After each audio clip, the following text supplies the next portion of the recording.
ಓಂ ಸದ್ಗುರುನಾಥ ಶರಣಂ ಜಯ ಜಯ. ಓಂ ಸಚ್ಚಿದಾನಂದ ಶರಣಂ ಜಯ ಜಯ.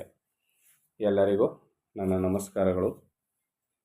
ಯೋಗ ವಾಸಿಷ್ಠ ನಿರ್ವಾಣ ಪ್ರಕರಣ. ವಸಿಷ್ಠರು ಶ್ರೀರಾಮಚಂದ್ರನಿಗೆ ಜ್ಞಾನೋಪದೇಶವನ್ನು ಮಾಡ್ತಾಯಿದ್ರು. ಅದರಲ್ಲಿ ಕುಂಭಕ ಪ್ರಾಣಾಯಾಮವನ್ನು ಮಾಡಿ ಯೋಗ ಸಿದ್ಧಿಯನ್ನು ಪಡೆದು ಅದರ ಮೂಲಕವಾಗಿಯೇ ಜ್ಞಾನವನ್ನು ಪಡೆದು ಮುಕ್ತ ಸ್ಥಿತಿಯನ್ನು ಹೊಂದಿದಂಥವರು ವಿದೇಹಸ್ಥಿ ಯೋಗಿಗಳು. ಇವರು ಯೋಗಿಗಳು ಅಂತ ಕರೆಯಲ್ಪಡ್ತಾರೆ. ಅವರೂ ಕೂಡ ಆ ಮೌನದ ಸ್ಥಿತಿಯನ್ನು ಅನುಭವಿಸ್ತಾರೆ. ಅದೇ ರೀತಿಯಲ್ಲಿ ಜ್ಞಾನದ ವಿಚಾರವನ್ನು ಸಾಂಖ್ಯ ಮಾರ್ಗದಿಂದ ಅಂದರೆ ಜ್ಞಾನದ ವಿಚಾರವನ್ನು ನಾನೇ ಪರಮಾತ್ಮನೆಂಬ ಸ್ಥಿತಿಯನ್ನು ಪಡೆದು ವಿಚಾರದಿಂದ ವಿಚಾರ ಮಾಡಿ ಅವರು ಕೂಡ ಅದೇ ಸ್ಥಿತಿಯನ್ನು ಪಡೀತಾರೆ. ಅವರೂ ಕೂಡ ಆ ಮೌನವನ್ನು ಅನುಭವಿಸ್ತಾರೆ. ಅವರು ಸಾಂಖ್ಯ ಜ್ಞಾನಿಗಳು, ಸಾಂಖ್ಯ ಯೋಗಿಗಳು ಅಂತ ಕರೆಯಲ್ಪಡ್ತಾರೆ ಅನ್ನೋದನ್ನು ಇಲ್ಲಿ ಹೇಳ್ತಾಯಿದ್ರು. ಈಗ ಹೇಳ್ತಾರೆ, ಅಕೃತ್ರಿಮವಾಗಿ ಮಾಯಾವಿದ್ದವಲ್ಲದ ಶಾಂತ ಪದವಿಯು ಯಾವುದೋ ಅದನ್ನೇ ಎಲ್ಲರೂ ಅಪೇಕ್ಷಿಸುವುದು. ಅದನ್ನು ಕೆಲವರು ಸಂಖ್ಯೆಯಿಂದಲೂ ಇನ್ನು ಕೆಲವರು ಯೋಗದಿಂದಲೂ ದೇಹ ಇರುವಾಗಲೇ ಪಡೆದುಕೊಳ್ಳುವರು. ವಸಿಷ್ಠರಲ್ಲಿ ಏನು ಹೇಳ್ತಾ ಇದ್ದಾರೆ? ಅಕೃತ್ರಿಮವಾಗಿ ಅಂದರೆ ಮಾಯಾವಿದ್ದವಲ್ಲದ, ಇದು ಮಾಯಾಜಾಲದಿಂದ ಪಡೆದುಕೊಳ್ಳಲಿಕ್ಕೆ ಸಾಧ್ಯವಿಲ್ಲ ಯಾವುದನ್ನು?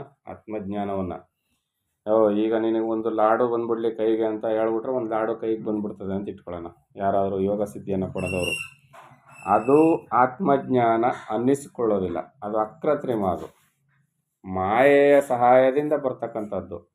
ಆದರೆ ಮಾಯೆಯ ಸಹಾಯದಿಂದ ಬರ್ತಕ್ಕಂಥದ್ದೆಲ್ಲ ಯಥಾವತ್ತವಾಗಿ ಸಾಧನಾ ಬಲದಿಂದ ನಿರಂತರವಾದ ಯಾವಾಗಲೂ ಇರ್ತಕ್ಕಂಥ ಆ ಶುದ್ಧ ಚೈತನ್ಯದ ಆ ಸ್ಥಿತಿಯನ್ನು, ಆ ಪರಮಶಾಂತಿಯನ್ನು ಅವರು ಸಹಜವಾಗಿ ಹೊಂದುತ್ತಾರಲ್ಲ, ಅದನ್ನೇ ಎಲ್ಲರೂ ಬಯಸ್ತಕ್ಕಂಥದ್ದು. ಆ ಸಹಜ ಶಾಂತ ಪದವಿ ಯಾವುದೋ ಅದನ್ನೇ ಎಲ್ಲರೂ ಅಪೇಕ್ಷಿಸುವುದು. ಎಲ್ಲರೂ ಅಂದರೆ ಸಾಧನಾ ಮಾರ್ಗದಲ್ಲಿರೋರಿಗೆಲ್ಲ ಅದು ಬೇಕು, ಗೊತ್ತಿಲ್ಲದವ್ರಿಗೆ ಅದು ಗೊತ್ತಿಲ್ಲ ಅಷ್ಟೆ. ಅದನ್ನು ಕೆಲವರು ಸಂಖ್ಯೆಯಿಂದಲೂ ಇನ್ನು ಕೆಲವರು ಯೋಗದಿಂದಲೂ ದೇಹ ಇರುವಾಗಲೇ ಪಡೆಯುವರು. ಈ ಸಾಧನೆಯನ್ನು ಮಾಡ್ತಾ ಇರ್ತಾರೆ. ಕೆಲವರು ಆತ್ಮಜ್ಞಾನವನ್ನು ಯೋಗ ಸಾಧನೆ ಕುಂಭಕ ಪ್ರಾಣಾಯಾಮದ ಸಹಾಯದಿಂದ ಮಾಡ್ತಾ ಇರ್ತಾರೆ.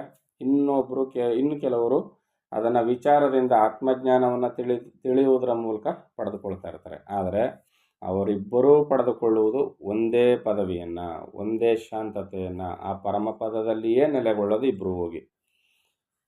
ಸಾಂಖ್ಯವೂ ಯೋಗವೂ ಒಂದೇ ಎಂಬುದನ್ನು ಯಾವನು ತಿಳಿಯುವನೋ ಅವನು ನಿಜವಾಗಿಯೂ ಬಲ್ಲವನು. ಸಾಂಖ್ಯ ಜ್ಞಾನದಿಂದ ಪಡೆದಂಥ ಜ್ಞಾನವಾಗಲಿ, ಈ ಕುಂಭಕ ಪ್ರಾಣಾಯಾಮ ಎಂಬ ಆತ್ಮಜ್ಞಾನ ವಿದ್ಯೆಯನ್ನು ಮೂಲಕ ಹೋಗಿ ಯಾರು ಸಾಧಿಸಿ ಮಾಡ್ತಾರಲ್ಲ ಅವರಾಗಲಿ, ಈ ಎರಡೂ ಮಾರ್ಗಗಳು ಒಂದೇ, ಎರಡರಿಂದ ಬಂದಂತಹ ಜ್ಞಾನವೂ ಒಂದೇ ಅಂತ ಯಾರು ತಿಳ್ಕೊಳ್ತಾರೋ ಅವನು ನಿಜವಾಗಿಯೂ ಬಲ್ಲವನು. ಎರಡೂ ಒಂದೇ ಅಂತ ಯಾರು ಅಂದ್ಕೊಳ್ತಾರೋ ಅವರು ನಿಜವಾಗಿಯೂ ತಿಳಿದಂಥವ್ರು. ಸಾಂಖ್ಯರು ಯಾವ ಸ್ಥಾನವನ್ನು ಪಡೆಯುವರೋ ಅದೇ ಸ್ಥಾನವನ್ನು ಯೋಗಿಗಳಿಗೂ ಲಭಿಸುವುದು. ಸಾಂಖ್ಯರು ಅಂದರೆ ಜ್ಞಾನಿಗಳು ಪಡೆದಂಥ ಸ್ಥಾನವನ್ನೇ ಯೋಗಿಗಳು ಕೂಡ ಪಡೆದುಕೊಳ್ತಾರೆ. ಕುಂಭಕ ಪ್ರಾಣಾಯಾಮ ಎಂಬ ಯೋಗ ಸಾಧನೆಯನ್ನು ಮಾಡಿದವರು ಕೂಡ ಅದೇ ಸ್ಥಾನವನ್ನು ಪಡೀತಾರೆ. ಪರಮಪದವೆಂದರೆ ಯಾವುದು ಬಲ್ಲೆಯ? ರಾಮ ಪರಮಪದ ಅಂತ ಹೇಳ್ತಾರಲ್ಲ, ಆ ಪರಮಪದವೆಂದರೆ ಯಾವುದು ಬಲ್ಲೆಯ? ಯಾವುದು ಗೊತ್ತಾ ನಿನಗೆ? ಅದು ಏನು ಅಂದರೆ ಅದಕ್ಕೀಗ ರಹಸ್ಯವನ್ನು ಹೇಳ್ತಾರೆ.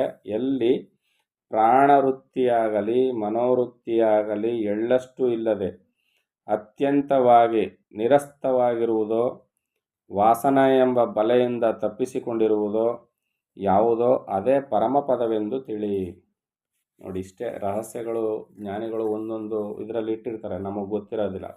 ಅದಕ್ಕೆ ವ್ಯಾಖ್ಯಾನವನ್ನು ಕೊಡ್ಲಿಕ್ಕೆ ಬರೋದಿಲ್ಲ ನಮಗೆ. ಕೆಲವೊಮ್ಮೆ ತಡಬಡಿಸ್ತಿರ್ತೀವಿ.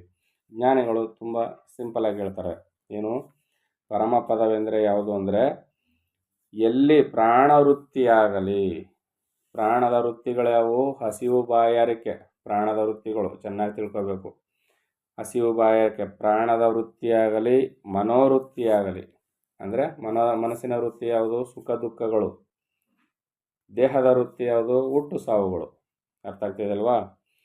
ನೋಡಿ, ಇಲ್ಲಿ ಎಲ್ಲಿ ಪ್ರಾಣವೃತ್ತಿಯಾಗಲಿ, ಹಸಿವು ಬಾಯಾರಿಕೆಗಳು ಇಲ್ಲದಿರುವ ಸ್ಥಿತಿ, ಮನೋವೃತ್ತಿಗಳು ಅಂದರೆ ಸುಖ ದುಃಖಗಳ ಅನುಭವದ ಸ್ಥಿತಿ, ಯಾವುದೋ ಇಂದ್ರಿಯ ಮುಖಾಂತರ ದೇಹಕ್ಕೆ ಅನುಭವಿಸ್ತೀವಲ್ಲ ಆ ಸುಖ ದುಃಖಗಳ ಸ್ಥಿತಿ, ಮನಸ್ಸಿನ ಹಸಿವು ಬಾಯಾರಿಕೆ ಇಲ್ಲದಿರುವ ಸ್ಥಿತಿ. ಈ ಸ್ಥಿತಿಗಳು ಎಳ್ಳಷ್ಟೂ ಇಲ್ಲದೆ ಅತ್ಯಂತವಾಗಿ ನಿರಸ್ತವಾಗಿರುವುದು ಮತ್ತು ವಾಸನ ಎಂಬ ಬಲೆಯಿಂದ ತಪ್ಪಿಸಿಕೊಂಡಿರುವುದು. ವಾಸನ ಅಂದ್ರೇನು? ಯಾವುದೋ ಒಂದು ವಿಚಾರವನ್ನು, ಯಾವುದೋ ಒಂದು ಆಚಾರವನ್ನು ಮನಸ್ಸಿನಲ್ಲಿ ಸದಾಕಾಲ ಚಿಂತಿಸಿ ಅದನ್ನು ರೂಢ ಮೂಲ ಮಾಡ್ಕೊಂಡು ಬಿಟ್ಟಿರ್ತೀವಿ. ಅಂಥ ವಾಸನಾ ಬಲೆ ಯಾವುದು ಇಲ್ಲದೆ ಇರ್ತಕ್ಕಂಥದ್ದು ಯಾವುದೋ ಅದೇ ಪರಮಪದವೆಂದು ತಿಳಿ. ಇದನ್ನು ನಾವು ದೇಹದಲ್ಲಿರುವಾಗಲೇ ಪಡೆಯಲು ಸಾಧ್ಯ. ಯಾವುದು? ಹಸಿವು ಬಾಯಾರಿಕೆಗಳ ಬಾಧೆ ಇರೋದಿಲ್ಲ, ಸುಖ ದುಃಖಗಳ ಬಾಧೆ ಇರೋದಿಲ್ಲ, ಯಾವುದೇ ವಾಸನಾ ಬಲದ ಪ್ರಬಲವಾದ ತುಡಿತ ಇರೋದಿಲ್ಲ. ಇವಿಷ್ಟನ್ನು ಕೂಡ ಒಬ್ಬ ಸಾಧಕನು ದೇಹದಲ್ಲಿ ಇರುವಾಗಲೇ ಪಡೆದುಕೊಳ್ಳಲಿಕ್ಕೆ ಸಾಧ್ಯ. ಅರ್ಥ ಆಗ್ತಿದೆಯಲ್ವ ಚೆನ್ನಾಗಿ? ನೋಡಿ ಎಷ್ಟು ಸಿಂಪಲ್ಲಾಗಿ ಹೇಳಿದ್ದಾರೆ. ಆದರೆ ಅದನ್ನು ಗೆದ್ದಾಗಲೇ ನಾವು ಜ್ಞಾನಿಗಳು ಅಂತ ತಿಳ್ಕೋಬೇಕೇ ಹೊರತು ಈ ವಿಚಾರಗಳನ್ನು ಹೇಳುವಾಗ ಕೇಳುವಾಗ ನಮಗೆ ತಿಳಿಯಿತು ಅಂದ್ಕೊಂಡು ಮಾತ್ರಕ್ಕೆ ನಾವು ಜ್ಞಾನಿಗಳಾಗೋಕ್ಕೆ ಸಾಧ್ಯವಿಲ್ಲ. ಹಸಿವು ಬಾಯಾರಿಕೆಯನ್ನು ಗೆದ್ದಿರಬೇಕು ಮತ್ತು ಮನಸ್ಸಿನ ವೃತ್ತಿಯಾದಂತಹ ಸುಖ ದುಃಖವನ್ನು ಗೆದ್ದಿರಬೇಕು. ಆಗ ಮಾತ್ರ ನಾವು ಜ್ಞಾನಿಗಳು. ಈ ವಾಸನಾ ಬಲವನ್ನು ಕಳ್ಕೊಂಡಿರಬೇಕು. ಇದಿಷ್ಟು ಯಾರಿಗಾಗುತ್ತೋ ಅವರು ತನ್ನಿಂದ ತಾನೇ ಘೋಷಣೆ ಮಾಡ್ಕೋಬೋದು, ನಾನು ಆತ್ಮಜ್ಞಾನಿ ಅಂತ. ಅಲ್ಲಿವರೆಗೂ ಕೂಡ ಈ ಪರಮ ಪದವನ್ನು ನಾನು ಹೊಂದಿದ್ದೀನಿ ಅಂತ ಅನ್ನುವಂತಹ ಆ ಮೂರ್ಖತೆಯನ್ನು ನಾವು ಕಳ್ಕೋಬೇಕು. ಇಲ್ಲಾಂದರೆ ನಾವೇನು ಮಾಡ್ತೀವಿ ಅಂದರೆ ದೇಹಾಭಿಮಾನವನ್ನು ಇಟ್ಕೊಂಡಿರ್ತೀವಿ. ದೇಹಾಭಿಮಾನ ಇಟ್ಕೊಂಡ್ರೆ ಏನಾಗುತ್ತೆ? ನಾನಿಂಥ ವಿಚಾರವನ್ನು ತಿಳಿದಿದ್ದೀನಿ, ಎಲ್ಲರೂ ಬಂದು ನನ್ನ ಕಾಲಕ್ಕೆ ಮುಗಿಬೇಕು, ನನ್ನ ಕಾಲಕ್ಕೆ ಬೀಳಬೇಕು, ನನ್ನ ಕಾಲಕ್ಕೆ ನಮಸ್ಕಾರ ಮಾಡಬೇಕು, ನನ್ನನ್ನು ಗೌರವಿಸಬೇಕು, ಸಾಧ್ಯ ಆದರೆ ನನ್ನನ್ನು ಹೊತ್ಕೊಂಡು ಮೆರವಣಿಗೆನೂ ಮಾಡಬೇಕು ಉತ್ಸವದಲ್ಲಿ. ಈ ರೀತಿಯ ದೇಹಾಭಿಮಾನ ಇಟ್ಕೊಂಡೆಲ್ಲ ನಾವು ದೊಡ್ಡವರು ಅನ್ಸ್ಕೊಳಕ್ಕೆ ಹೋಗೋ ಪ್ರಯತ್ನವನ್ನು ಮಾಡ್ತೀವಿ. ಅದು ಕೂಡ ಶುದ್ಧ ತಪ್ಪು. ಇಲ್ಲೇನು ಹೇಳ್ತಾ ಇದ್ದಾರೆ? ಇಲ್ಲಿ ನಿಜವಾಗಿಯೂ ಪರಮಪದವನ್ನು ಹೊಂದಿದವನ ಸ್ಥಿತಿ ಯಾವುದು ಅಂದರೆ ಅವನಲ್ಲಿ ಪ್ರಾಣವೃತ್ತಿ ಇರಬಾರ್ದು. ಪ್ರಾಣವೃತ್ತಿ ಅಂದ್ರೇನು? ಹಸಿವು ಬಾಯಾರಿಕೆಗಳು, ಮನಸ್ಸಿನ ವೃತ್ತಿ, ಸುಖ ದುಃಖಗಳು ಮತ್ತು ವಾಸನ ಕ್ಷಯವಾಗಿರಬೇಕು. ಇಷ್ಟು ಇದ್ದವನು ಪರಮಪದವನ್ನು ಪಡೆದ ಅಂತ ಅರ್ಥ. ಇದನ್ನು ಯಾಕೆ ಇಷ್ಟಿಷ್ಟು ಒತ್ತಿ ಹೇಳ್ತಾ ಇದ್ದೀನಿ ಅಂದರೆ ನಮ್ಗೆ ಅದರ ಪರಿಚಯ ಇರಲಿಲ್ಲ. ಸದ್ಯ ಇಲ್ಲಿ ಜ್ಞಾನಿಗಳು ಇದನ್ನು ಉಲ್ಲೇಖ ಮಾಡಿರೋದ್ರಿಂದ ನಮಗೆ ಇದರ ರಹಸ್ಯ ಚೆನ್ನಾಗಿ ಅರ್ಥ ಆಗ್ತಾ ಇದೆ. ಮತ್ತು ವಾಸನೆಯನ್ನೇ ಚಿತ್ತವೆನ್ನುವರು. ಹೌದು ತಾನೆ? ವಾಸನೆಯನ್ನೇ ಚಿತ್ತವೆನ್ನುವರು. ಯಾವುದೋ ಬಯಕೆಗಳು, ಯಾವುದೋ ವೃತ್ತಿಗಳು, ಯಾವುದೋ ಚಟುವಟಿಕೆಗಳು ನಮಗೆ ರೂಢಿಯಾಗಿ ಚೆನ್ನಾಗಿ ಮನಸ್ಸಿನಲ್ಲಿ ಚೆನ್ನಾಗಿ ಮನದಟ್ಟ ಆಗಿಬಿಟ್ಟಿರ್ತವೆ. ಅವು ಪದೇ ನಮ್ಮನ್ನು ಸೆಳೀತಾ ಇರ್ತವೆ. ಅವುಗಳನ್ನೇ ಇಲ್ಲಿ ಚಿತ್ತವೆನ್ನುವರು. ಚಿತ್ತ ಅಂದ್ರೇನು? ಮನಸ್ಸು ಅಂದ್ರೇನು? ಮನೋ ಬುದ್ಧಿ ಚಿತ್ತ ಅಹಂಕಾರ ಅಂತಃಕರಣಗಳು ಅಂತ ಹೇಳ್ಬಿಟ್ರಲ್ಲ. ಮನಸ್ಸು ಗೊತ್ತಾಯಿತು, ಬುದ್ಧಿ ಗೊತ್ತಾಯಿತು, ಅಹಂಕಾರ ಗೊತ್ತಾಯಿತು. ಚಿತ್ತ ಅಂದ್ರೇನು ಅಂತ ಹುಡುಕ್ತಾ ಇದ್ದೋ. ಚಿತ್ತ ಅಂದರೆ ಮನಸ್ಸೇ ಅಂತಲೂ ಕೂಡ ಹೇಳ್ತಾ ಇದ್ರು. ಇಲ್ಲಿ ಮನ ಬುದ್ಧಿ ಚಿತ್ತ ಅಹಂಕಾರಗಳಿದೆಯಲ್ಲ, ಇವು 4 ಒಂದೇ. 1 2 ಆಯಿತು, 2 4 ಆಯಿತು ಅಷ್ಟೇ. ಇಲ್ಲೇನು ಹೇಳ್ತಾ ಇದ್ದಾರೆ?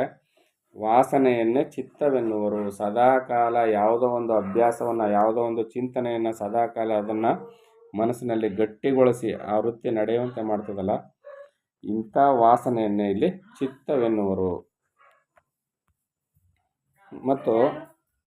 ಮತ್ತು ಈ ವಾಸನೆಯನ್ನೇ ಚಿತ್ತವೆನ್ನುವರು ಸಂಸಾರಕ್ಕೆ ಅದೇ ಕಾರಣವು. ಪ್ರಾಣವಾಸನೆ, ಕರ್ಮವಾಸನೆ ಎಂಬ 2 ವಾಸನೆಗಳಿಂದ ಪ್ರಾಪ್ತವಾಗುವ ಕರ್ಮಗಳು ಸಂಪೂರ್ಣವಾಗಿ ನಾಶವಾದರೆ ಆ ಚಿತ್ತವು ಅಕಾರಣವಾಗುವುದು ಎಂದರೆ ಸಂಸಾರಕ್ಕೆ ಕಾರಣವಾಗಿರುವುದು ತಪ್ಪುವುದು. ನೋಡಿ ಹೆಂಗೆ ಹೇಳಿದ್ರೀಗ. ನಮ್ಮ ಈ ಚಿತ್ತ, ಈ ಸಂಸಾರಕ್ಕೆ ಕಾರಣ ಯಾವುದು? ವಾಸನೆ. ಆ ವಾಸನೆ ಚಿತ್ತವಾಗಿ ಬದಲಾಗುತ್ತೆ, ಕೊನೆಗೆ ಏನಾಗುತ್ತೆ? ಅದು ಸಂಸಾರಕ್ಕೆ ಕಾರಣವಾಗುತ್ತೆ. ಆಯಿತಾ? ಅದೇ ಕಾರಣವು ಈ ಪ್ರಾಣವಾಸನ ಮತ್ತು ಕರ್ಮವಾಸನ ಎಂಬ 2 ವಾಸನೆಗಳಿಂದ ಪ್ರಾಪ್ತವಾಗುವ ಕರ್ಮಗಳು ಸಂಪೂರ್ಣವಾಗಿ ನಾಶವಾದರೆ, ಪ್ರಾಣವಾಸನೆ ಮತ್ತು ಕರ್ಮವಾಸನೆ ಈ 2 ನಾಶವಾದರೆ ಆಗೇನಾಗುತ್ತೆ? ಚಿತ್ತ ಅಕಾರಣವಾಗುತ್ತೆ. ಅಲ್ಲಿ ಚಿತ್ತದ ಕೆಲಸ ಇರೋದಿಲ್ಲ. ಆಗೇನಾಗುತ್ತೆ? ಸಂಸಾರಕ್ಕೆ ಕಾರಣವಾಗಿರುವುದು ತಪ್ಪುವುದು. ಸಂಸಾರ ಬಾಧೆ ನಮಗೆ ಆಗ ತಪ್ಪುತ್ತದೆ. ಅಲ್ಲಿವರೆಗೂ ಸಂಸಾರ ಬಾಧೆ ತಪ್ಪೋದಿಲ್ಲ ಅಂತ ಇಲ್ಲಿ ಗುರುಗಳು ಹೇಳ್ತಾ ಇದ್ದಾರೆ. ಇನ್ನು ಮುಂದೆ ಏನು ಹೇಳ್ತಾರೆ ಅಂತ ಮುಂದಿನ ಆಡಿಯೋದಲ್ಲಿ ನೋಡೋಣ. ಎಲ್ಲರಿಗೂ ಒಳ್ಳೆಯದಾಗಲಿ. ಓಂ ಸದ್ಗುರುನಾಥ ಶರಣಂ ಜಯ ಜಯ. ಓಂ ಸಚ್ಚಿದಾನಂದ ಶರಣಂ ಜಯ ಜಯ. ಹರಿ ಓಂ ತತ್ಸತ್. ಹರಿ ಓಂ ತತ್ಸತ್. ಹರಿ ಓಂ ತತ್ಸತ್.